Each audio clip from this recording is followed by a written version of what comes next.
Hello, everyone, and welcome to another edition of the GGB Supplier Showcase. I am so pleased to be joined today by Paul Gordon, Senior Vice President of Sales for Rymax. Paul, how are you doing today?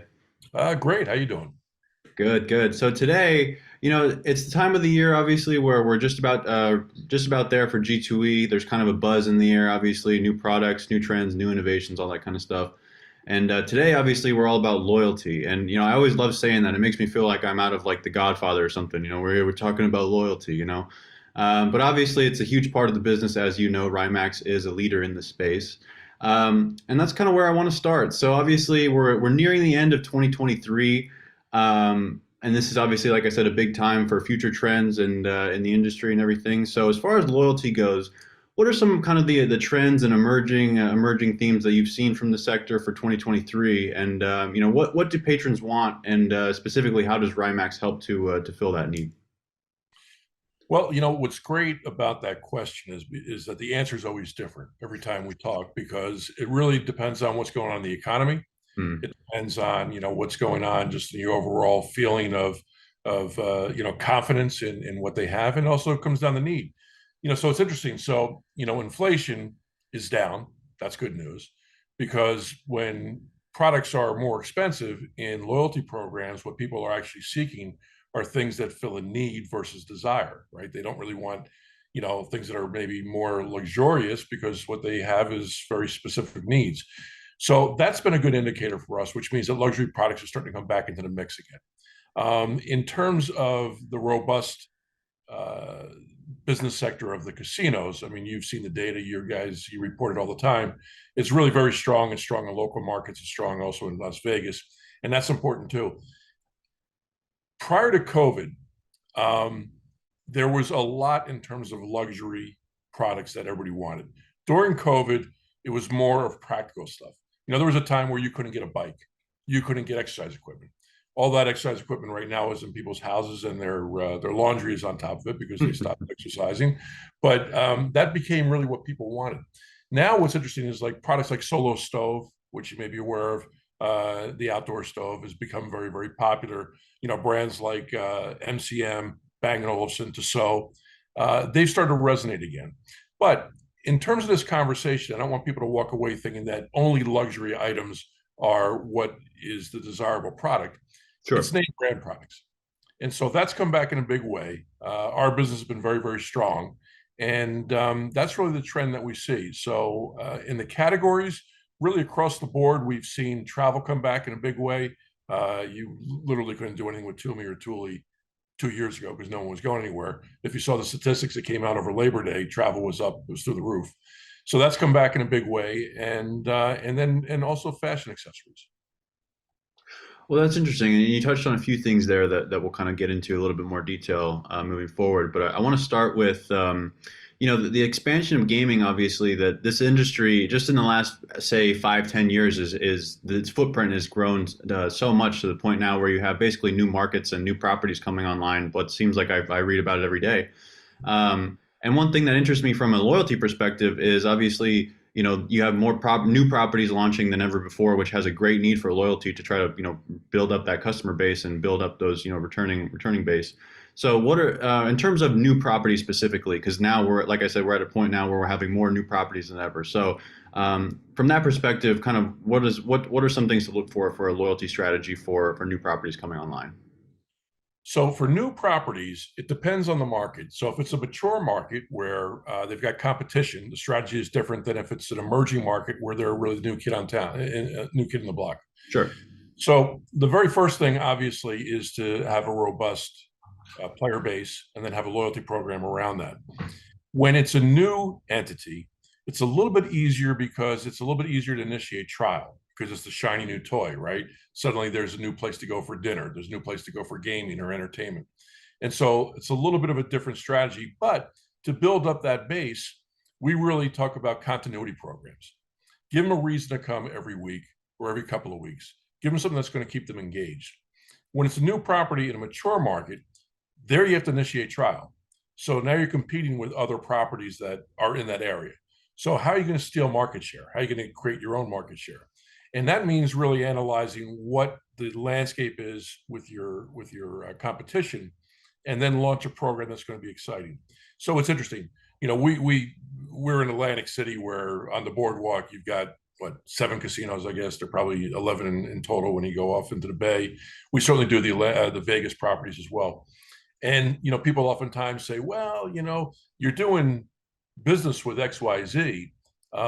Is that sort of a conflict if you were to do business with us? Look, everybody wants Apple products. Everybody wants Michael Kors. Everybody wants those same products.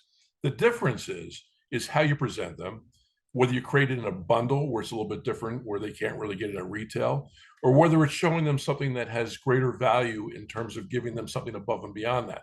So the strategies are a little bit different. We feel pretty good about where our place is in giving people direction for how they can actually launch in those markets. And so far, it's proven to be successful. What's great about your question, again, is we're thrilled that more casinos are opening up. I don't believe in really the saturation of casinos, because I think that each has their own sort of separate fingerprint, their own DNA. And when you come into a market, it really energizes everybody. And so we're happy to see that, and we're happy to help them build their loyalty program. Well, I would agree with your point. Somebody who was born in Reno, I tend to agree. Every casino obviously has its own personality and its own likes and dislikes and everything like that. So I would definitely agree with that point. I want to touch a little bit more on like the differences between markets themselves. So obviously, going into say Oklahoma versus Atlantic City versus Las Vegas is wildly different. What's your guys' strategy for tailoring the best offerings for the geographic location specifically? Is there any difference there? There is a difference. So, well, the first part is funny. So I'm going to really date myself to a certain extent. When I was growing up as a kid, I grew up in South Jersey. There were basically like 3 TV channels. It was all local programming, right? And by the way, whoever the youngest kid was in the house was the actual remote control, because they had to physically get up and change the channel. There's been really a homogenization of culture because of the information that's available. Everyone's getting the same information via the internet or via their cable provider or whatever it is, right? Everybody can get the same news source. They can see the same trends that are there. So it's actually easier across the board, across the country, to build a program, because the brands that resonate in the Northeast are going to resonate in the South or in the Pacific Northwest. But within those areas, there are certain things that are very, very local. There's a strong affiliation to whatever the local sports team is. So you got to make sure that if you're doing anything from a sports standpoint, you're hitting that target. Even though just no matter where you go, there's going to be a New York fan, because everybody is, gets transplanted around. But you want to make sure you hit that. There's also, from the standpoint of the what the activities are. When you're in warmer climates, where all year round people are out and about, the physical fitness of those players is different than where there's a shorter cycle in terms of when people can be out and exercising and running around and being on a bike or whatever. So you have to take that into consideration. But 10, 15 years ago, 20 years ago, let's say, if you had brought up certain brands in more rural areas, they would not have resonated, because they weren't getting that information. So sometimes when you talk about the homogenization of culture, that could be a bad thing, because certain areas are starting to lose their specific identity. But in terms of what the consumer wants, what the player wants, it really is pretty consistent. But we do really rely on the marketing expertise of our clients in whatever geographic area they're in, because they know their player better than anybody else. And when we do any type of loyalty program, there's probably about a 15% difference in that program that's specific to that region. And then the rest really is, everybody really they want Apple, they want Amazon, and they want all the normal things that are there. Well, that's fascinating. So how does and so kind of jumping off that and expanding off of that, how does age demographic play into it? Because I have to imagine somebody who is part of the quote unquote younger generation, but I would have to imagine that even again years ago and years past that the age was much more skewed towards say 50 and above than it is today, where you have such a wide swath of available players now that you have things like sports betting and iGaming that is drawing in such a much more wide demographic. So, what does age play into it now? So, again, a great question, because Um, Here's the deal. Right now, boomers have the highest discretionary income. Hmm. And so, as much as people start to say, well, we really got to go after the millennials and the Gen Zs, the reality is that that's where the money is right now. And part of that is because they've saved. Their 401ks have done well. They've invested, whatever. Also, in terms of just the cost of living, Social Security was increased by 8.7% for cost of living. There's more money for them to spend. Whereas millennials and Gen Zs are really a little bit more frugal because A, they may have student loans to pay. B, things are just more expensive and they want things that are going to be that are going to cost a little bit more. And so when you look at it, you want to offer products that really going to appeal across the board. Electronics do well across the board for everybody. Certain things in terms of utility items like cookware or believe it or not, even like vacuums and things like that, they go across the board. So that's what's really key in terms of the different groups that are there. So you can't write the boomers off yet because they do have a lot of money and they're out there and they're spending it. But in terms of getting the Gen Z and the millennials in, that's really where online betting comes into play. And because they're used to that in a much different way. And to get them to get excited about that, which then creates the opportunity for them to then go into the casinos where maybe they didn't really think about going in, it's a great way to, again, get them to sort of initiate trial, right? There's some casinos around here that I'm in on a regular basis. In Bethlehem, it's Wind Creek. They've got a great event center. So they're bringing a much of a younger audience in there because they got great shows that are coming on. And it's also the only game in town, realistically. Although you do have a mountain area around that, you have some other properties that are close by. But in terms of when you do the program, you have to have a very eclectic mix of products. You need to give them choice, let them decide what they want. You have to factor in the regifting element, and that's also where the boomers come in, right? So boomer, you may not expect to redeem for Lego, but if they've got grandkids and it's Christmas time, it's a perfect thing to give them. No kidding. Yeah. You give them a lot of variety, Uh-huh. and through that variety, give them the options. So you mentioned online betting as part of that, as part of the younger generation, and that's kind of where I want to go next. And that's kind of I almost want to just like leave it open to you and let you take it, just because I'm so fascinated to hear how this ties in, to the loyalty perspective. Because candidly, I've been to a lot of whether it be like seminars, sessions, panels, and things like this, where this is a big topic that is on land-based casino operators' minds: is how do we take online gaming and we have two different player bases essentially. How do we unify them? And one of the biggest answers that I've gotten, or one of the biggest themes rather, is loyalty. We have to, entice our online players to come in and land based and vice versa. Could you speak a little bit about that? I mean, honestly, I kind of want to just leave it open and kind of just see where you take it, because this idea of iGaming and loyalty being separate, it's just fascinating to me, and I'm just kind of curious to see hear your thoughts about it. So I was at a UFC fight, and the row in front of me was filled with guys that were probably around 25, 26 years old. Sounds about right. They were betting on the fight. They were Mhm. betting on the round. They were betting on whether it would go past 3 minutes within a 5-minute round. They were betting on everything. They were fully engaged. Um, Now that's extreme, obviously, and I don't really encourage people to be betting like that on all types of events. But the cognizance of the betting sites is real. It's out there, and the engagement is strong.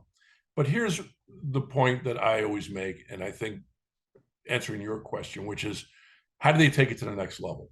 So basically, the sports betting companies have done the old, basically free play marketing, right? Come in, bet, we're going to guarantee X, we're going to give you Y, whatever it is. That's a very short way of building awareness because you want to be able to build, the brand and have people aware of your betting site versus somebody else's. But it doesn't build loyalty because once you do that, basically that offer is pretty much done, number one. And number two, there's no stickiness to it, right? It's like putting the coin back in the machine, as opposed to where's the trophy value? Where is the value of what I've received for this? So that is something that I think is the next thing to come about. I've been pushing very hard, talking to a lot of the online betting companies to say you really do need a loyalty program that gives them what they want. Now, people who are into sports betting are very much into electronics. So give them something. Give an offer that if they bet X amount of times or they accumulate points, just like in the casino, they can get a great headset or they can get a TV or whatever it is, right? Give them that piece of getting them to come back, because what's fascinating about online betting is there's no differentiation by site realistically on the odds, right? So why would you go always to one place? You probably would bounce around for the initial offer in the beginning, right? So if you sign up for the first time and you're going to get $200 in free bets, well, you're going to go to that site. When that runs out, you're probably going to go to another site.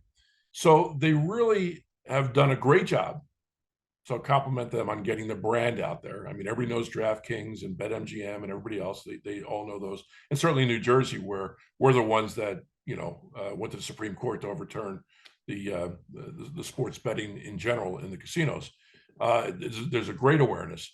But what they need to do now is look at sort of the long-term plan of how does DraftKings or BetMGM or whoever, how do they keep this person on there on a regular basis, engaged, and basically own them? And that comes through rewards, not because it's a casino offer. Look at what a credit card company does. Look at what an airline does. I mean, the reason why I fly United is because of the miles that I've accumulated. It makes no sense for me to really bounce around and say, well, maybe I should do Delta this time. Maybe I should do. Now, maybe Delta has a better program. I don't know. But you know what? If Delta had a program and they were reaching out to me, then I'd probably take a look at it. The same thing goes for, the casino online gambling sites. You have to get the people to stay with it. And it's not unique to gaming. It's what loyalty is all about. We do outside of the casino business. We do some of the biggest financial companies with your credit cards. We do the airlines, the loyalty programs where you get product, for the most part, many of the larger ones are ours. So we understand that. And so I think that's what really needs to happen on the on-site, internet gaming sites. And that's where it really will grow. And also they're going to start to see a return on their investment, because right now they're spending so much capital from a marketing standpoint that, they're a little bit upside down with their finances. Well, yeah, I mean, if I know I'm not, for those listening, I've been smiling this whole time while he's been talking because I just think he's so right. I mean, when I think of, just drawing off of my peers and like the example that you mentioned with the betting, I just think that's so correct in the sense that you've had all these sites that have been around, both iGaming and sports betting have been around for so long, but the brand loyalty and the reward system, like you just mentioned, and the examples that you draw to, I think were the perfect ones, because I think that's what most people probably haven't realized yet, is that that's the next evolution of what it looks like. So I think that's obviously a huge opportunity. So I think you're dead on with that. I want to wrap up, and we've kind of this has been great, and I thank you again for your time. I want to get you out of here on this. So one of the most important considerations for all reward systems, obviously, and you've talked about this a couple of times throughout this, is the concept of perceived value versus cost. So could you kind of break that down a little bit more for the layman out there, such as myself, and kind of how vital it is to all reward systems? Yeah, so we only do branded products. We only do products that you would see if you went into a Macy's or a Nordstrom's or a Best Buy or a Home Depot. There's a price that the consumer is aware of for that price. Obviously, the cost is less than what that price is, right? Because there's margin built in for the retailer. There's margin built in. If you give somebody $100 and you ask them a year from now what they did with $100, they're not going to remember what they did. If you give them something that cost $100 with perceived value of, let's say, $200, like a watch or whatever, it could be earbuds, they're going to remember that product every time they look at it. Every time they look at that watch on their wrist or the sunglasses on their face, they're going to remember it in terms of, boy, I was valuable to this service, to this casino, and I was rewarded for this. They don't see the cost. It's $100, same as $100 bill. They see the perceived value of it. So from a budgeting standpoint, it's phenomenal for the casinos to budget that way, because they're giving something that has a higher perceived value versus cost. And the trophy value, the residual value for the player, is much more significant. That's why I'm also not a big fan of gift cards. Gift cards, for the most part, are regifted, and also they don't really remember what did I actually do with that. But you give them that watch, you give them that watch, you give them the sunglasses, you give them whatever it is. I mean, we've got 450 brands and I believe 18,000 SKUs at this stage of the game, and it ranges from you know a $15 item all the way up to you name it. You want a Rolex watch, we get your Rolex watch. That's really what the value is. So it takes the budget, it stretches the budget, it makes the player feel important because they're going to listen. They're going to go right online immediately. They're going to see what that product is. They're going to see what the MSRP is, and they're going to go, "Wow, they just gave away this. That was really pretty cool, and it's worth something." And so that's really the difference between product rewards versus cash, free play, things like that. Trophy value, it sticks with them, and it's really cost effective. Definitely, definitely. Well, Paul, this has been a great conversation again. I thank you so much. The business of keeping players happy, which in turn keeps operators happy. So thanks again, and best of luck to you and Rymax moving forward. I can't wait to see. Good, thanks. Thanks for the opportunity, and we'll see everybody at the next show. Thank you for joining us for the GGB Gaming Supplier Showcase, our exclusive look at the best products and services produced by vendors for the gaming, iGaming, and sports betting industries. For more information about the GGB Supplier Showcase, contact Terry Brady at tbrady@ggbmagazine.com.